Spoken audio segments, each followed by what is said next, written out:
The Venetian and the Rum Runner. Written by L.A. Witt.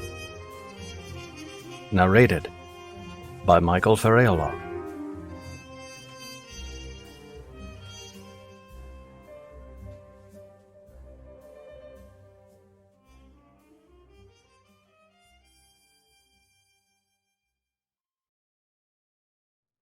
Chapter 1.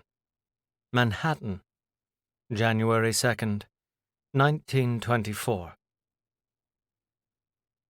At 9:45, the second night after New Year's, having arrived at the address on the card he'd been given, Danny Moore found himself standing in the falling snow outside a butcher shop. It was still open despite the late hour. He supposed that wasn't a surprise, especially as a young couple sauntered in through the front door in attire no one wore to visit the butcher. Clearly, then, this was not unlike the florist shop that acted as a benign and perfectly legal front for the speakeasy Danny frequented. Given that the man he was here to see was a powerful bootlegger, a front seemed more likely than Carmine Battaglia moonlighting in the meat business, particularly the business of staying open late to sell meat to customers in their finest evening wear. Danny cast a wary glance around the dark and mostly deserted street, then walked inside. The butcher shop itself was nothing remarkable. Sausages and cuts of everything imaginable hung in the windows, or were displayed in a glass case, beside a large scale and a cash register. On the wall, prices were listed, but Danny didn't bother to read them. He was not, after all, here to buy meat. The young couple was gone, having likely been escorted through a secret door into the speakeasy beyond. A middle-aged Italian woman watched him through wire-rimmed spectacles. Clearing his throat, Danny showed her the card. "I'm here to see—" "You got an appointment?" The question was terse. "I do. Yes, at 10 o'clock, with Mr. Carpenter." She gave a curt nod, turned away, picked up the telephone, and dialed. After a moment, she said, "Mr. Carpenter's 10 o'clock appointment is here." She hung up and turned to him. "Wait right here." Danny waited. Another couple came through the door, the woman waving a long cigarette holder between her fingers as she and her companion laughed at something one of them must have said outside. She was blonde, dressed in sparkling silver and green beneath a snow-dusted overcoat, and both her hair and skirt were as short as was fashionable these days. Her companion was in a smart suit and shined shoes, clearly here to buy meat. The man murmured something to the woman behind the counter, and the woman again picked up the telephone, this time saying something Danny didn't hear. A moment later, an unseen door in the back opened and the butcher stepped out, wiping his hands on his dingy white apron. With a sharp nod, he beckoned for the couple to come with him, and they followed without hesitation. Outside, a pair of policemen strolled by. One cast a disinterested look through the windows, put his cigarette to his lips, and kept right on walking into the frigid night. They had to know what went on in here. It was hardly a secret what it meant when a regular business had patrons dressed for a night out coming in through the front door at this hour. Either the policemen didn't care, or they didn't bother because there were dozens of places like this nearby. More likely, they didn't see anything because a few crisp bills in their pockets said there was nothing to see. "You here for Mr. Carpenter?" The voice pulled Danny's attention from the vacant sidewalk where the police had been patrolling, and he turned to see a hulking Italian man in a suit glaring at him from behind the counter. Danny cleared his throat. "Oh, I am, yes." A sharp gesture summoned him into the back of the butcher shop. Danny hesitated. Whether or not it was a front for a speakeasy, this was a legitimate butcher shop, and he wasn't sure he liked venturing away from the windows into a place with knives and meat hooks. Not with an Italian wise guy, and especially not after what had happened on New Year's Eve. The Italian glared at him. "You comin'?" Well, if he didn't, then 4 of his friends would likely land in the workhouse soon, or worse. So, Swallowing his nerves, Danny followed the man into a larger room in the back. Here, the butcher was methodically cleaving apart some creature's hindquarters, and he eyed Danny and the Italian with no expression on his face. At the other side of the room was a door. Danny and the Italian stepped through it, and Danny jumped when it banged shut behind him, sealing them into a narrow, dark stairway that was as cold as the January night outside. They walked silently down the stairs, and Danny tried not to liken this to descending into the pits of hell for a meeting with the devil himself. When they reached the bottom, the Italian faced him and held up a canvas bag. "Put this on," he ordered. "Put it." Danny eyed the bag, then the wise guy. "Why?" The man's eyes narrowed. "You want to meet Mr. Carpenter or not?" Well, no, now that he'd asked. But Danny didn't have a lot of choice here, and he supposed, now that he'd been into the tunnel behind the butcher shop, there was no turning back. He'd already seen too much.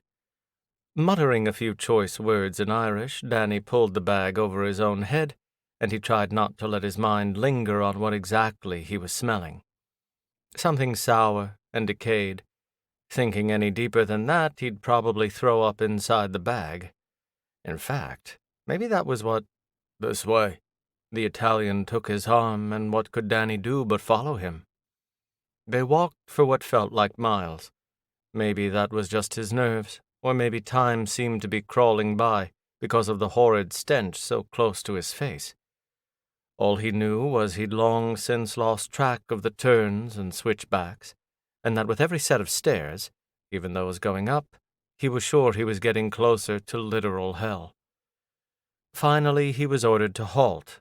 Something squeaked, and he thought he heard a door open, but he wasn't told to move, so he stood there stupidly and waited for something to happen. The Italian's gruff voice made him jump. "Your 10 o'clock is here, boss." The response came in a smoother voice that made Danny's already racing heart beat faster. "Bring him in." Danny was shoved unceremoniously forward, and he just managed to keep himself from falling. When he'd righted himself, the bag was yanked off his head. He blinked a few times. The room was dimly lit by a few bare bulbs strung around where crown molding would have been in a classier place, but it was still bright for a man who'd been in darkness for the last however long he'd been hooded. A heavy metal door slammed shut behind him, and a lock clanged into place. It sounded like the kind of door they used for bank vaults, and that didn't settle Danny's nerves at all. There was a reason he and his crew had never bothered trying to rob banks. As his eyes adjusted, he shivered and took in his surroundings. Aside from being cold, the room was rough, its floor made of wood but its walls out of ragged concrete. A few pipes went across the ceiling and along one wall, but otherwise it looked like an office. A desk with a couple of chairs and a telephone, several ledgers and pens. It wasn't even as big as the modest parlor in Danny's Broome Street tenement apartment, and the low ceiling and dim light made it feel even more cramped and tight. Or perhaps that was because of the locked door and the man gazing back at him from behind the broad desk.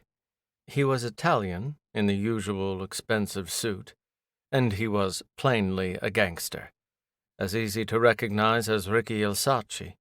The way he carried himself, even while sitting down. The way he looked at Danny like he owned everything in this room, including him. The pinstriped slate gray suit and the fedora on the desk. And who else but gangsters held meetings in dark basements with men summoned by threats? He couldn't have been anyone other than a gangster, and Danny suspected this Mr. Carpenter was in fact Carmine Battaglia. "What's your name, kid?" "It ain't kid," Danny growled, hoping his nerves didn't betray him. A dark eyebrow arched. Danny gulped. "Daniel. My name is Daniel Moore." To his surprise, the Italian got up and came around the desk. He was slightly shorter than Danny, an inch at most, and he looked Danny right in the eye as he extended a hand. "Carmine Battaglia. Unsure what else to do, Danny shook Battalia's hand. So this was him, Carmine Battaglia, the gangster who'd summoned Danny's presence and threatened to send 4 of his friends to the workhouse if he didn't show.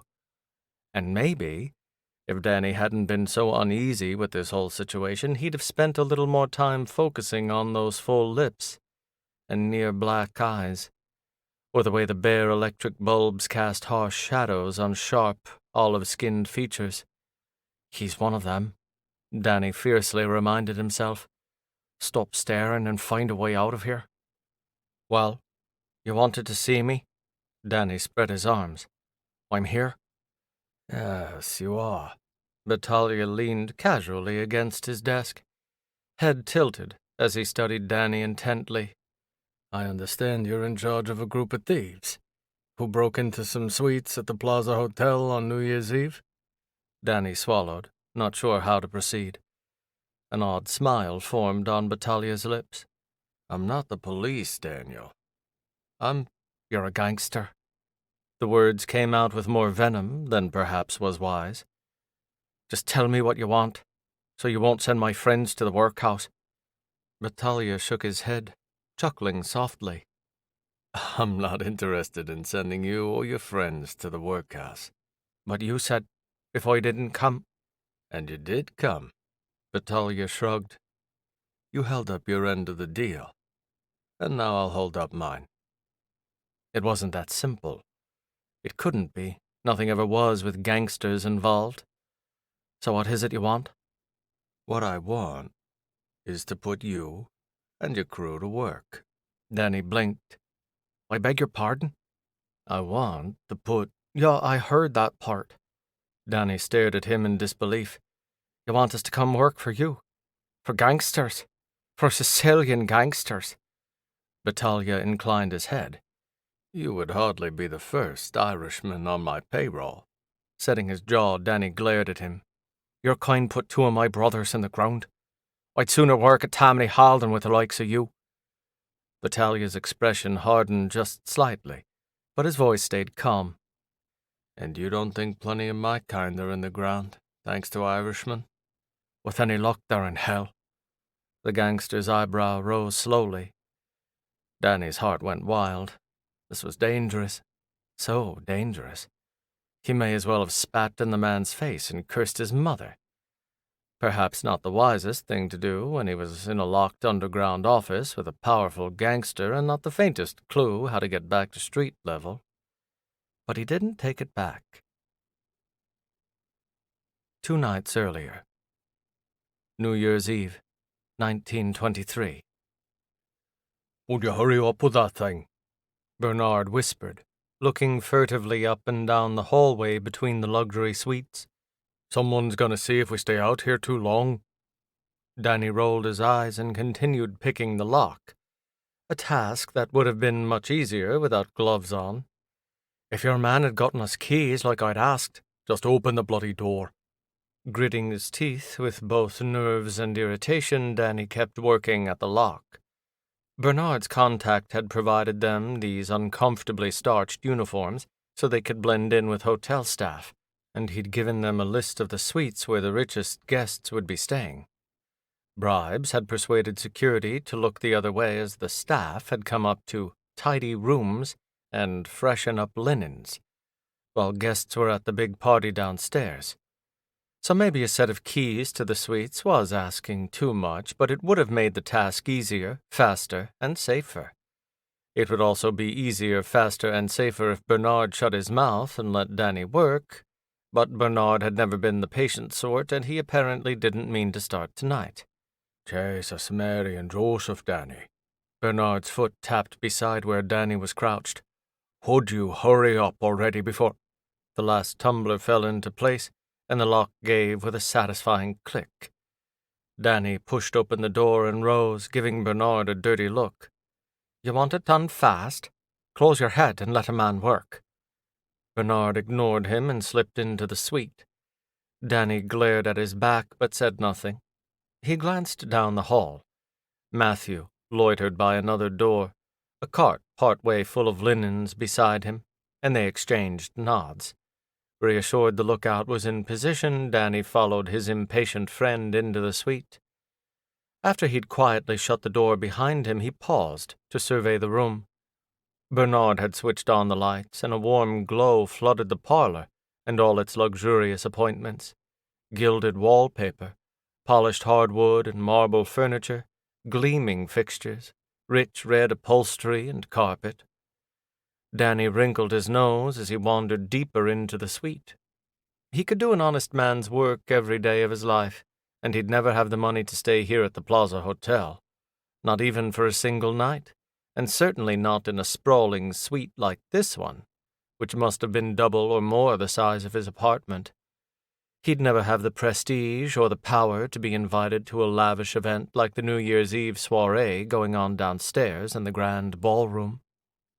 If he had any doubts left about what he and his crew were doing tonight, if there was some part of him that still wrestled with the morality of it all, it only took a glance around this room to silence his nagging conscience.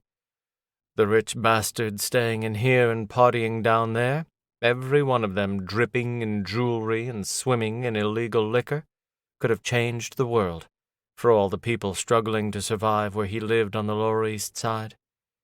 Watching the way they spent money like it fell from the sky, it was hard for even a good Catholic man to feel guilty about relieving them of some of that rainwater. They probably wouldn't even notice it was gone. But it isn't yours to take, Danny, his conscience told him. When had that inner voice switched from his father's to James's? He supposed it didn't matter.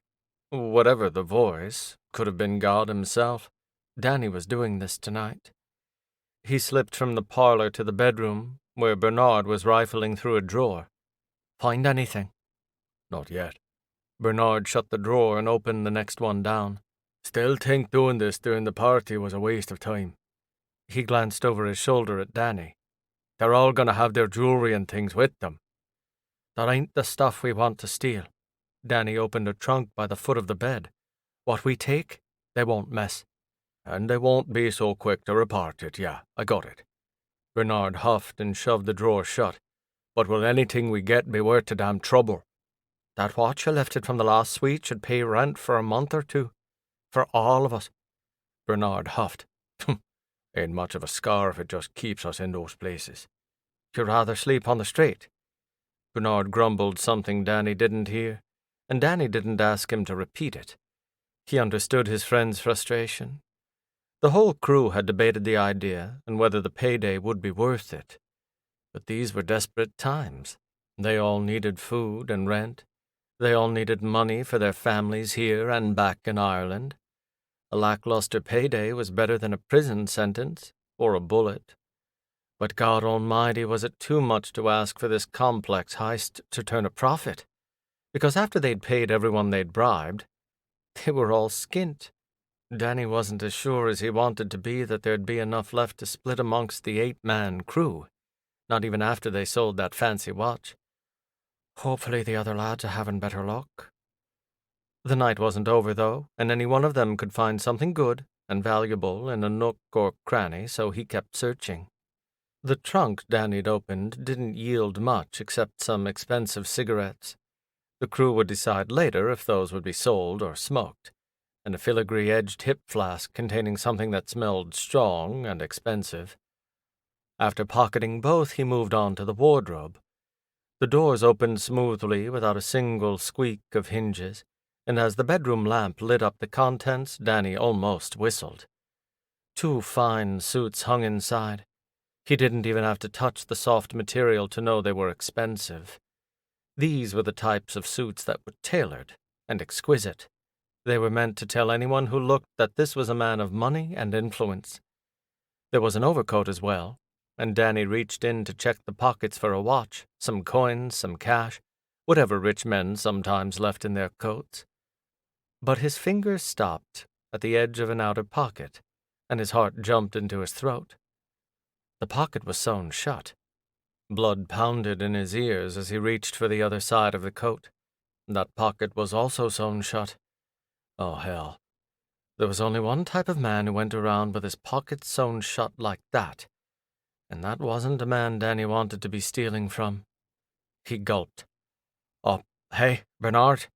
Came the disinterested response from the next room.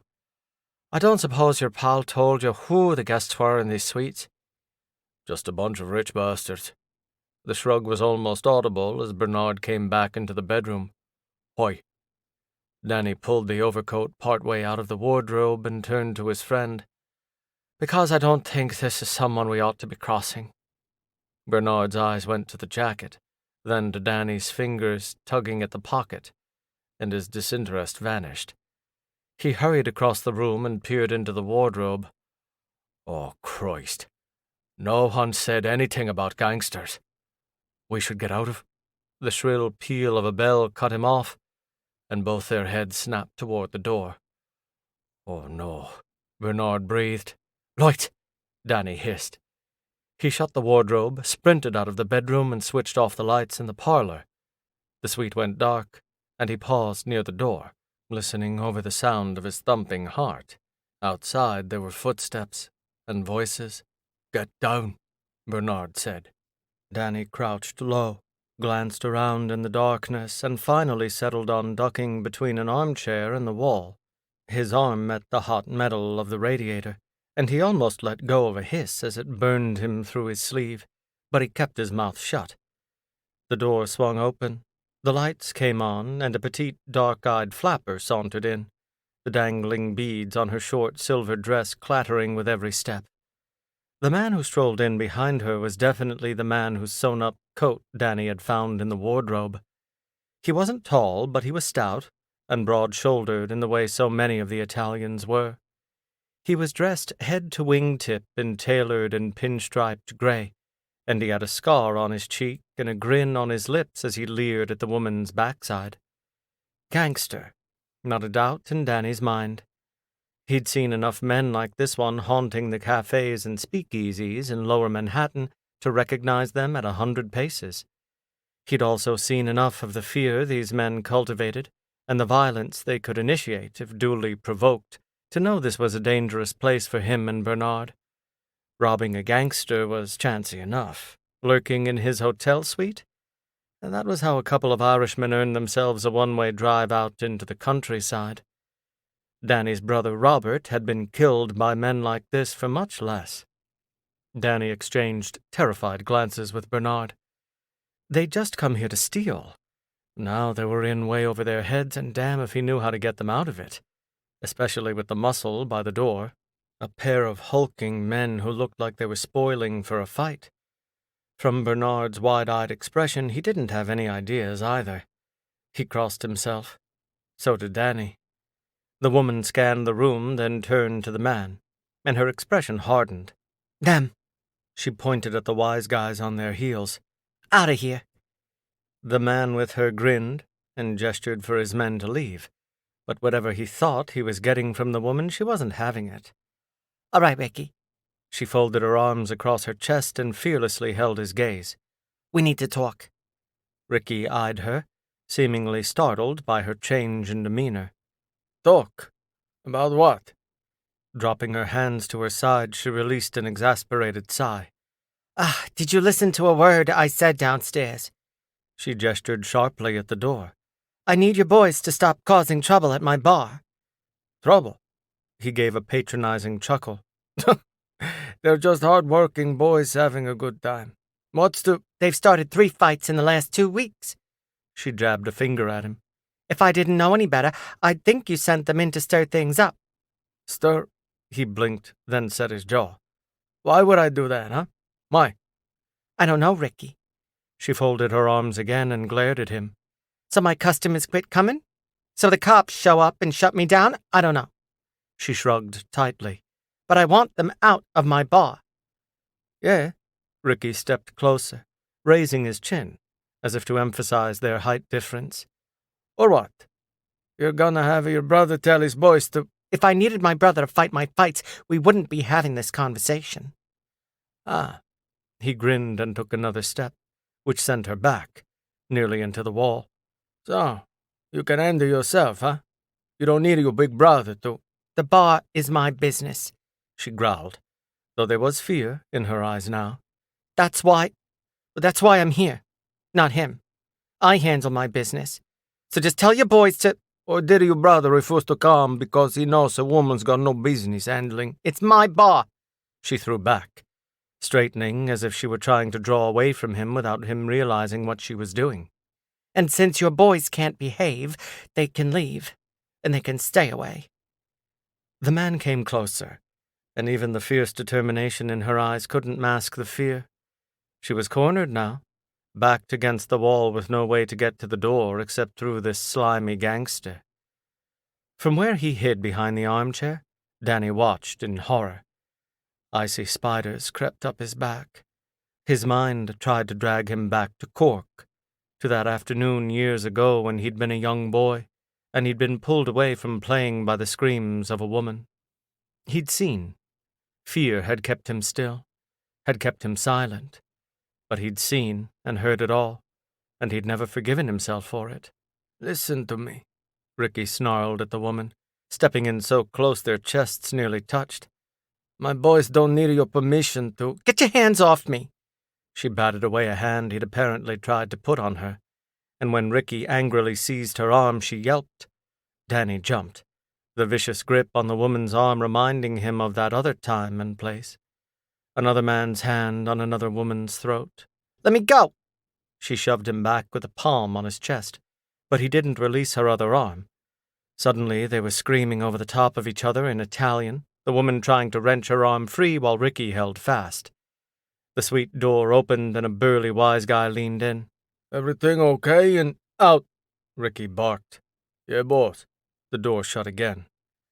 They were off and fighting again, still shouting, still struggling. Danny nearly got sick and he couldn't just sit here and let this happen.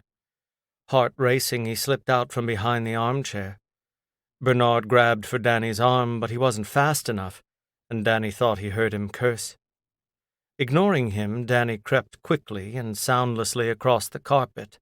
Just before he reached the place where the pair were arguing in the corner, he grabbed a heavy bronze statue off a table.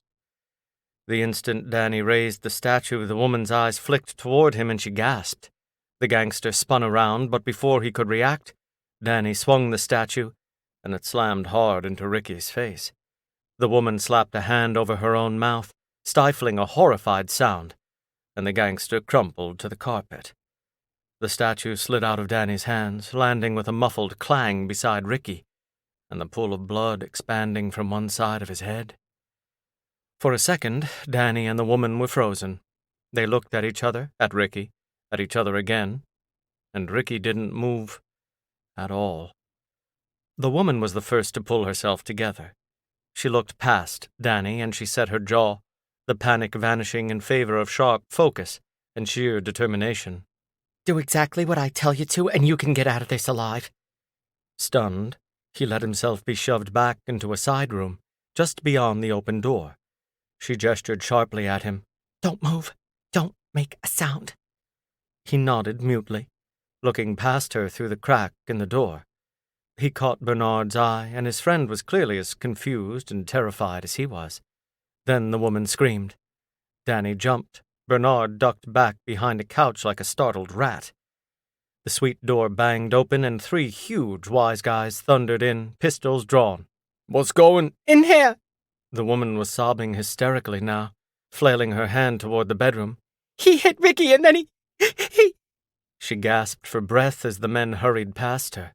The instant they were in the bedroom, she snatched Danny's arm and hauled him back into the main room, then toward the door.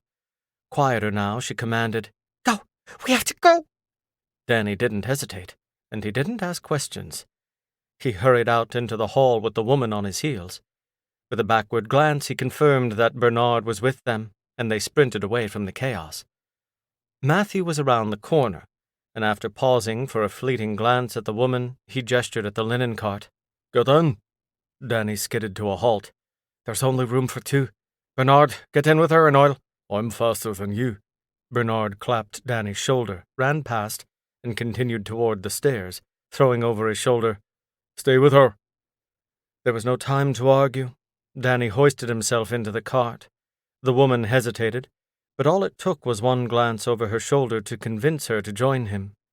They both swore under their breath as knees and elbows cracked together in the tiny confines, and then heavy linens landed over the top of them. The heat was instantly suffocating. The woman was small, but her weight was enough to make it tough for him to draw breath. Her knee and his ribs didn't help. The wheels squeaked beneath them. Danny closed his eyes and tried to remember how to breathe, though he was sure he'd have struggled even without a woman and a mountain of linens piled on top of him. What in the holy hell had just happened? The woman was surprisingly calm. She was trembling, still panting just like he was, but she was quiet, and she'd thought fast in the room, getting the wise guys into the bedroom so she could flee with Danny and Bernard. She'd been understandably frightened by Ricky when he'd gotten her alone and cornered her. He was bigger than her and probably had a gun or two, but once she'd seen an escape, she'd taken charge and conjured a plan. Because of her, all three of them had made it out of the room undetected and unharmed. Any chance you want to join a crew of Irish boys who like to steal? Somehow he doubted that. After more twists and turns than he could count, something clanged into place. The door to the service elevator, he thought. The movements were nauseating. Or perhaps that was the fear? Guilt, maybe. Ricky had been threatening the woman, but Danny had killed him. And Danny had never killed anyone before. That wasn't what he and his boys had come here to do, but now there was a dead body, a dead gangster's body, in a luxury suite, blood soaking into the ugly carpet, and he didn't know quite what to make of that. The cart finally lurched to an abrupt stop. The linens piled on top of them were suddenly gone, and both Danny and the woman took in big gulps of the fresh, cooler air. With Matthew's help, they climbed out of the cart. The woman looked around, straightening her dress and beaded headband. "Ground floor." Matthew motioned toward a steel door not far away. "That'll take you outside. Right turn, and you'll be at Fifth Avenue." Danny looked around. "What about?" "No time." Matthew shoved an overcoat into Danny's hands. "Put this on and get out of here." "But Go!" Matthew grabbed Danny's arm and shoved him toward the door. "Get out, and we'll meet you tomorrow." Danny didn't argue. He pulled on the coat, covering his stolen hotel uniform, and then he and the woman slipped outside. The bitterly cold air was a shock, stinging his eyes and cheeks, but it was also a relief. They were safely out of the confines of the luxurious labyrinth that now contained the body of a gangster named Ricky. Not home free, but damn closer than they were minutes ago. "This way." He was still breathing hard as he gestured toward Fifth Avenue. "We can go through—" The woman grabbed his arm and brought him up short. Small as she was strong as an ox, pulling him to such an abrupt halt he nearly slipped on the frozen ground. "You have to get out of here," she panted. "Fast." "I know." He motioned toward Fifth again. "So let's go." "No." Hugging herself against the cold, she shook her head vigorously, the beads on her headband swinging with the motion and twinkling in the glow of a nearby street lamp. "I need to stay. You have to go, and you need to get far, far away from here." He blinked. "No one saw a thing. You got us out before anyone saw my face." He held up his gloved hands. "And my fingerprints won't even be—" "They'll figure out it's you, and when they do, they'll kill you." She shifted. Frustration etched all over her face. "The man you killed, that was—" "Yeah, I know. A gangster." Danny shuddered. "No, you idiot." She grabbed his collar and looked him straight in the eyes. "Listen to me. That wasn't just a gangster. That was Enrico Ilsacci." Danny's knees buckled, and his blood was instantly colder than the wind biting at his face. "Enrico? No, Bushra!" "It's true. And they've probably already figured out that whoever killed him got away, and they'll be looking for you. So you need to get as far from this hotel as you can get now." Danny couldn't even be insulted that she hadn't taken a moment to thank him for helping her. They both understood the urgency of this situation. Gratitude could wait. A man who'd just killed a notorious Sicilian underboss? He couldn't wait. So he didn't. Without another word or even another look, he darted away from her. He dodged cars and carriages alike, slipped and slid on the icy cobbles and nearly broke his neck half running, half sliding down the stone stairs into Central Park. Down here, away from blinding lights and prying eyes, he paused to glance back at the Plaza Hotel. He'd just killed a man. He'd just killed Enrico Ilsacci. What in God's name should he do now? Finally, Danny did the only thing a man in his position could do. He ran like hell into the night.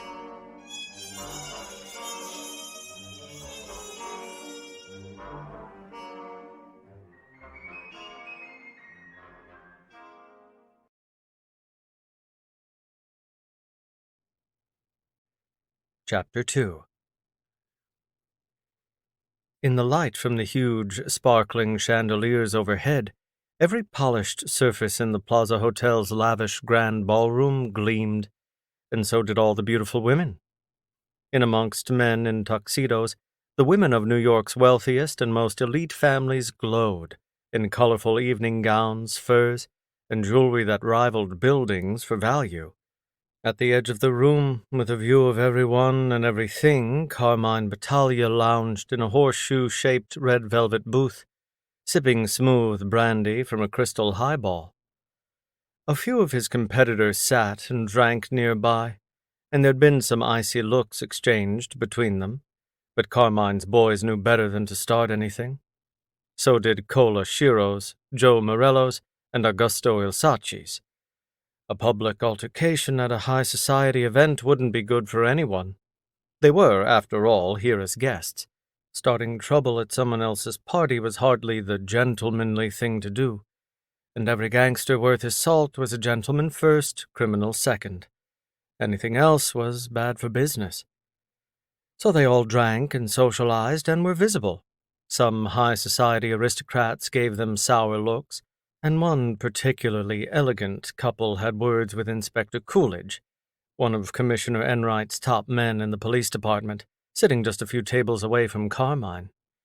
The woman clearly wanted Carmine and all the other thugs and lowlifes escorted from the premises, but Inspector Coolidge just smiled and apparently reassured them that the situation was under control.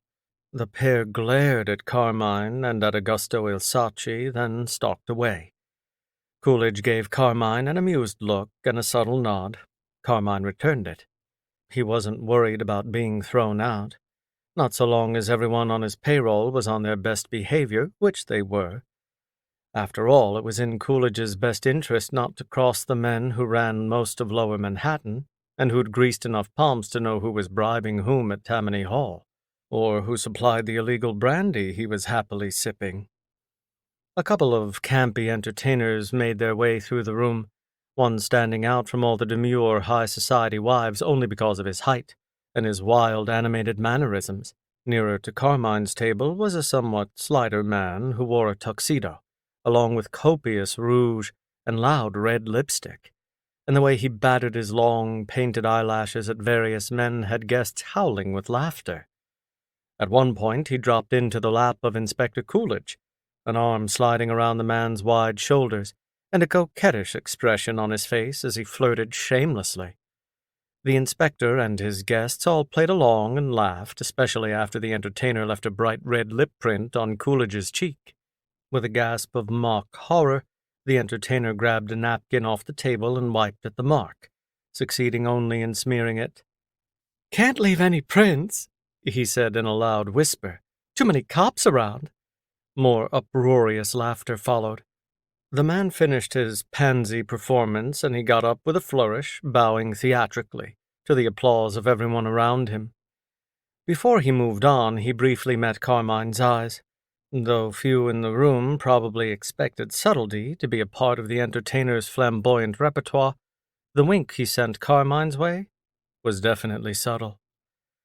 Carmine grinned behind his glass before taking a sip of brandy. In other times and places, Carmine and this particular entertainer, Rosie was his stage name, had spent a handful of enjoyable evenings together. Dressed as he was tonight, Rosie was surely ready and willing, and the way he'd looked at Carmine left little to the imagination. But Carmine wasn't here for pleasure and leisure. Another night, maybe. He watched Rosie's backside as the man sashayed toward another table. Yes, definitely another night. Sal, his bodyguard, nudged his arm, pulling Carmine's mind away from those pleasant memories. Wonder what's going on over there. He gestured surreptitiously toward the Il Saci table. Equally surreptitiously, Carmine slid his gaze in the same direction. Someone was leaning over and saying something to Augusto Il Saci, and the expression on the boss's face was grim. A moment later, he was on his feet and striding out of the ballroom. He didn't run out, but he walked with the kind of purpose that said he just might break into a sprint the moment no one was looking. Interesting, Carmine mused into his glass. He supposed it was nothing. Men of his profession often had urgent matters to attend to at all hours of the day and night, and the occasional call in the middle of a high society party was to be expected.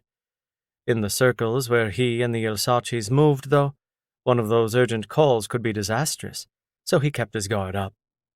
What was definitely unusual was when, moments later, a hotel employee approached Inspector Coolidge and whispered something in the cop's ear. Gone was Coolidge's easy smile after his playful encounter with Rosie, and he got up and walked out as quickly and with as much determination as Augusto Il Saci had. Now, Carmine was definitely curious. Urgent calls for a boss and a high-ranking police official? Very odd. And then, not 5 minutes later, a man in a white tuxedo approached Carmine's table. Sal bristled, but a nod from Carmine mostly brought the big guy's hackles back down, though Carmine remained uneasy himself after Augusto Il Saci's and Inspector Coolidge's abrupt departures moments ago. The approaching man shot Sal a wary look, then came a little closer.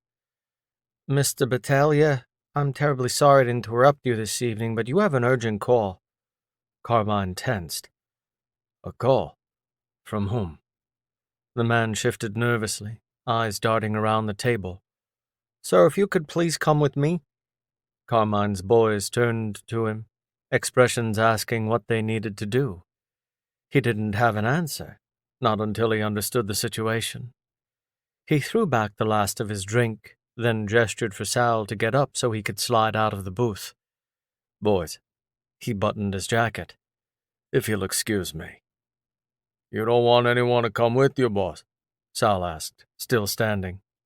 "I'll be fine." Carmine smiled and squeezed his bodyguard's arm. "Stay here and enjoy the party."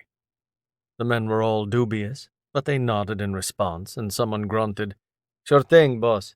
Then Carmine followed the man in the white tux out of the ballroom. There was some commotion in the hotel lobby. Inspector Coolidge was talking in hushed tones with a few police officers who clearly weren't here for the party.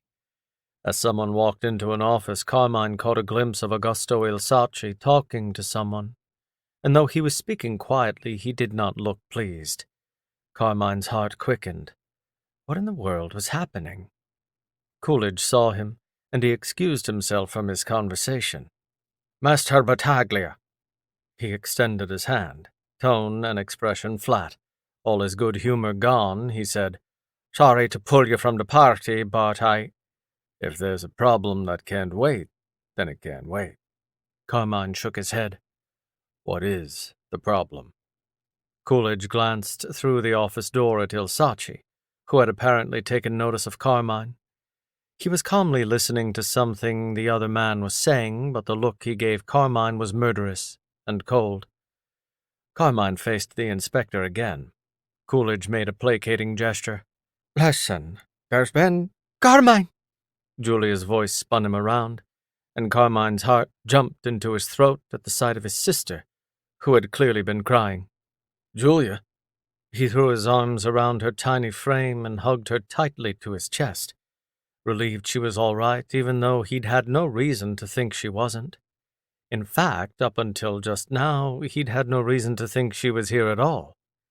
He let her go and stepped back, looking her up and down. "What's wrong? And what are you doing here? At this party, at this hotel, and in this room full of cops and gangsters?" He glanced at Coolidge, whose lips pulled tight, then back to his sister. "What's going on?" She wiped her eyes shakily, smearing some coal into muddy streaks. "I came with friends." She folded her arms and avoided his eyes. "And I stepped out to talk with Ricky, and we—" "Ricky? Who's Ricky?" She bit her lip and still steadfastly refused to look at him. Carmine's stomach somersaulted. Julia, what's going on? Mr. Battaglia, Coolidge said calmly, your sister was the last person seen with Enrico Ilsacci before. Enrico Ilsacci? Carmine's lips parted. What were you doing with him? Arms folded, she still refused to look at him. His boys have been causing trouble at my... She glanced through her lashes at Inspector Coolidge. At my restaurant. The inspector huffed with obvious annoyance. Oh, your sister has already been questioned, Mr. Battaglia, and there is no reason to believe she could have overpowered Ilsacci, let alone hit him with a large statue like that. Especially not hard enough to kill him. Normally, that kind of statement, suggesting Julia was weak in any way, would make her bristle with fierce defensiveness. But not this time. As the information settled into his brain, Carmine blinked a few times. Wait, he shook himself. Someone killed Enrico Ilsacci? Coolidge nodded. Upstairs in his suite. My men don't believe your sister killed him, but she was in the room at the time of the murder. Carmine faced Julia. Is that true? Julia swallowed, swiping at her eyes and smearing more of her dark kohl. Yes, but I didn't kill him. Who did? Carmine asked. There was a man in the suite, 2 of them, actually, and they were dressed like they worked here, but... 2? Scowling, Julia nodded. I don't know why they were there. I mean, what the hell is someone working here doing in the room at that hour? Ricky had security outside when we went in, so I think this man was in the room already. Both of them. The lights were off when we got there, but... She shook her head. I don't know how to explain it. He was just suddenly there. And he... what? Carmine glanced back and forth between Julia and Coolidge. Came out of nowhere, murdered Ilsacci, and left with his friend? Who was also mysteriously there? Julia cleared her throat and hugged herself. All I know is that Ricky and I were arguing, then he grabbed me and he was threatening me, and this man... She exhaled, shoulders sagging as she looked at Carmine with tear-filled eyes. He saved me. Since when do you need rescuing? Her expression hardened to an icy glare. I can take care of myself, but I'm not stupid enough to think a bullet won't kill me just like it'll kill you. Carmine instantly sobered. Did he threaten to shoot you? No. She shifted her weight. But I know his reputation. I know what he's... And you still went up there with him? By yourself? Hey! She stepped up close enough she landed on one of his toes, and despite being a few inches smaller, she may as well have been right in his face. The son of a bitch attacked me. We went up to his suite and he... And he could have done anything to you. Carmine snapped. What were you thinking? You want me to tell Mama you were... Coolidge cleared his throat. Listen, I don't mean to interrupt a family situation, but I do have a murder investigation to finish. Carmine narrowed his eyes. Didn't you just say my sister isn't a suspect? The inspector raised his chin and looked down his slim nose at Carmine. No one believes she's the one who swung the statue, but she is witness. He inhaled deeply. And Ilsacci's men say she ran out with the killer and disappeared. Carmine slowly turned to Julia. Shifting her weight, she set her jaw. I didn't run out with him. He and the other guy ran out, and so did I. She folded her arms tightly across her chest. I was scared, all right? And whoever he was, he did save me from Ricky. So where is this man now? Carmine asked. Coolidge shook his head. We don't know.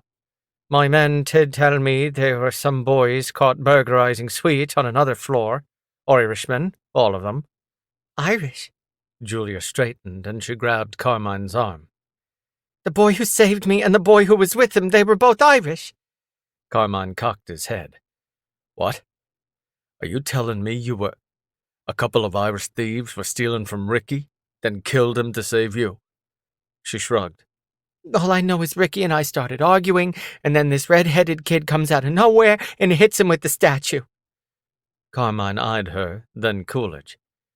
Did anyone know about the thieves before Ilsacci was killed? Coolidge shook his head.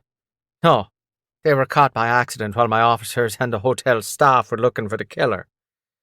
"So you're telling me that a group of thieves broke into rooms here at the plaza," Carmine said, "and the only reason any of them got caught was because someone brained Enrico Versace?" "Apparently so." Coolidge gestured at a suited man who was clearly flustered, flailing his arms as he spoke to an officer. "He said none of his employees were aware of anything wry. No one knows how they all slipped past security or how they got into the rooms, but when security responded to the scene in Il Sachi's suite, they realized there was another issue." Carmine nodded slowly. The man in charge was duly embarrassed, and Carmine had no interest in alleviating that. He was, however, impressed that this crew of thieves, because it had to be a crew working together, had otherwise gone undetected. If Il Sachi hadn't attacked Julia, it was entirely possible the crew would have made it in and out completely unnoticed. That meant they had either been incredibly lucky up until Il Sachi, or they were very, very good at what they did. And Carmine wanted to know which. "Would you excuse me?" He stepped away from Coolidge and Julia, and he pulled aside one of the uniformed officers. "Where are the boys who were caught? The thieves. Are they still here?" The officer gestured past him. "In there. I want their names, and I want to talk to them." The officer stiffened. You'll have to talk to the detective." "Fine. Where is he?" He was directed to a silver-haired man in a dark overcoat. "You in charge here?" Carmine asked. "I am." The detective looked him up and down, then extended a hand. "Detective Higgins." Carmine shook his hand. "Carmine Battaglia. I understand you've got some boys in custody who are burglarizing some suites." Higgins nodded. "4 of them. They're not your boys, if you're going to try and talk us into letting them go." "No, of course not. In fact, I understand they're Irish." The cop, Irish himself, glowered. Carmine looked around, then turned so his back was to everyone except for Higgins. From his pocket he produced a roll of cash. He thumbed a couple of bills free and offered them to the detective. "I'd like to speak to them before you take them to jail." The detective eyed the money, but he took it and casually slipped it into his pocket. "Let me know when you're through with them." He gestured over his shoulder at a closed door with a uniformed officer posted beside it. "They're in there." "And their names?" The detective thumbed through his notes. "Thomas O'Brien, Patrick O'Leary, and William and Peter Walsh." "Those last two. Brothers?" Higgins nodded again. "William, he goes by Liam, is young. 14, 15 at best. The other boys are a few years older, but none of them's more than 21 or 22. Carmine had the detective write the names down for him, and then he took the slip of paper and headed into the room where the boys were being held. When he'd heard 4 Irish names, and he'd been told they were thieves burglarizing the suites, he'd expected 4 boys like the ones he saw in the neighborhoods near his home, office, and speakeasies. Flat caps, overalls, threadbare white shirts gone gray from being laundered. There was a look about the wily young men who stole from shops and push carts, a look that would be out of place in the luxury that was an office at the Plaza Hotel. But sitting in front of him in ornate chairs were 4 young men who were only out of place because of the iron cuffs holding their wrists together in their laps. They were clearly Irish, fair skin, 2 with blue eyes and 2 with brown, with freckle-sprinkled faces and, in the case of 2, coppery red hair. But they weren't dressed like street thieves. Instead, they wore the pressed uniforms of Plaza Hotel staff. If not for the cuffs, Carmine wouldn't have looked twice at any of them. If he'd seen them roaming the halls, it was entirely possible he had seen them. Carmine turned to the officer who'd been posted to keep an eye on them. "Are they employed by the hotel?" The officer shook his head. "No, sir. None of them will say how they got the uniforms, but they don't work here. Detective Higgins had the staff checked twice." Carmine studied the 4 young men for a moment. Then he turned to the officer. How about you step outside? The officer didn't move. With an annoyed sigh, Carmine held up a $10 bill between two fingers. Just as he had expected, the cop's eyes widened. He glanced at the door, the money, the door again. Then, predictably, he took the cash. I'll be right outside when you're done with them. Thank you. The cop stepped out and shut the door behind him, and Carmine faced the four young men. The heavily freckled redhead might have been 21 or so. The kid next to him must have been the youngest, Liam. 14 at the oldest was right, Carmine figured. The other two, Carmine couldn't tell. Older than Liam, but not by more than a handful of years. This was the crew of thieves who'd slipped past Plaza security. Of course they were. No one who'd encountered them would have questioned that they worked for the hotel, that they belonged here. This your whole crew? Carmine looked from one to the next. Or did some of your men get away? They stared up at him. Two gulped. The older redhead set his jaw, as if he were ready to be defiant, but the hint of a crease in his forehead suggested he was thinking better of it. The fourth was unreadable. None of them spoke. Carmine took out the piece of paper on which Detective Higgins had written their names. Which of you is Thomas O'Brien? All four twitched, but one averted his gaze to the floor at their feet. The two on the end, both brown hair and brown-eyed, were clearly brothers, the Walshes, Liam and Patrick. That left the redheads. Well, Carmine pressed, which of you is Thomas O'Brien? Two didn't respond at all. The youngest boy gave it away without even realizing it. One nervous glance to the heavily freckled boy, and he all but announced who it was. Carmine came closer, towering above the seated redhead. He lifted his chin and looked right in his eyes. Are you Thomas? The redhead, who was definitely Thomas, gulped. Who wants to know? He was trying like hell to be bold and fearless, but the shakiness in his voice gave him away. Moving slowly, Carmine came closer, never once taking his eyes off the redheads. Do you know who I am, kid? Thomas narrowed his eyes, and he tried and failed to sound defiant as he said, Should I? Carmine leaned in and lowered his voice. I'm someone whose questions you would be wise to answer right now. Beside the redhead, the youngest fidgeted and squirmed. Carmine kept his gaze fixed on Thomas.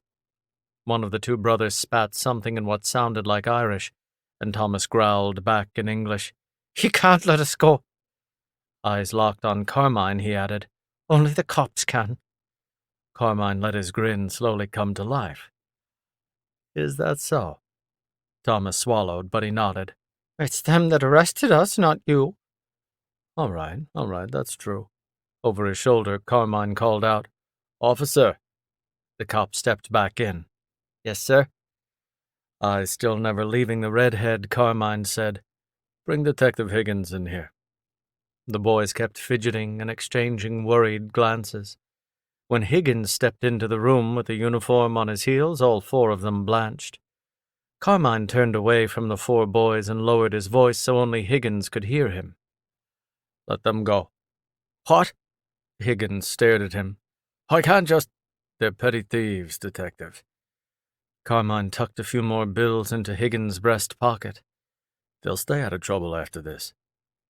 They're petty thieves who got their hands on Plaza uniforms and made it into the most expensive... I'm aware of that. But they will stay out of trouble. Carmine gave the bills an emphatic tap. Let them go. The detective hesitated, glancing back and forth from the thieves to Carmine. Finally, he exhaled. They're all yours. Gesturing at the officer, he added, Uncuff 'em. Wait. Carmine put up a hand. Keep them cuffed for now. Higgins scowled. I don't play games with... Keep them cuffed. Carmine growled. In a moment they'll be yours to set free. The detective was clearly not happy, but he already had a bribe in his shirt pocket, and he wasn't stupid. So with an irritated grumble, he gestured for the uniformed officer to follow him. All right, he said on his way out. Soon as you're through with them, they're free to go. With the cops once again out of the room, Carmine faced the boys. Their eyes were wide, and their already fair-skinned faces had paled. Now, Carmine folded his arms across his tuxedo. Where were we? One of the older boys sat straighter. What do you want? You gonna let us go or what? Oh, I am. Carmine nodded. But before I do, I need you all to do me a favor. 4 sets of eyes widened. He was sure he could feel their hearts racing with renewed fear. I'm not going to spend all night figuring out which of you is which.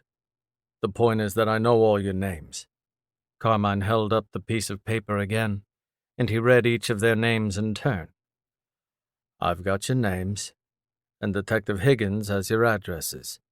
Sliding the paper into his inside pocket, he added, Don't think for a moment that I won't be able to find any one of you after tonight, understood? 2 gulped, but they all nodded. Good.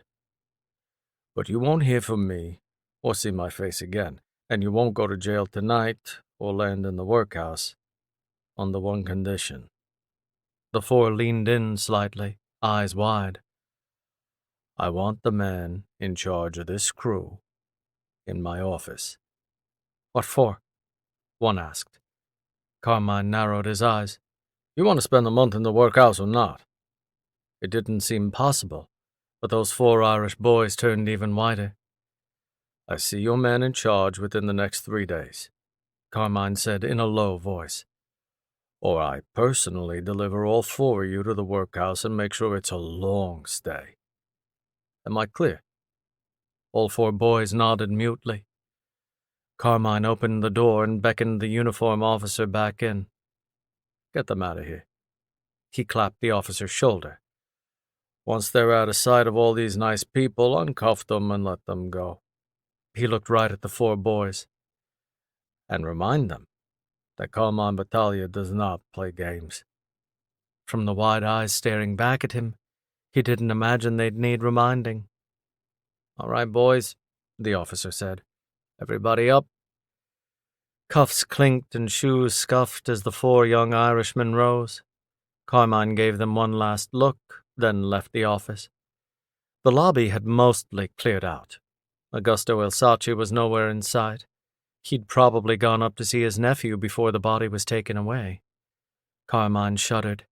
The death of a high-ranking member of any family could mean war, even between the smaller families like Augusto's, or the family to which Carmine belonged, the Pulverentis.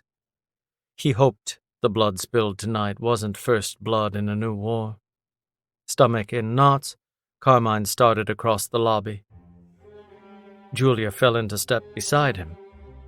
What are you going to do? I don't know yet. Carmine tugged at the cuff of his tuxedo sleeve. He'd decide that once he met the man in charge of the Irish thieves. But for tonight, he had a New Year's Eve party to attend.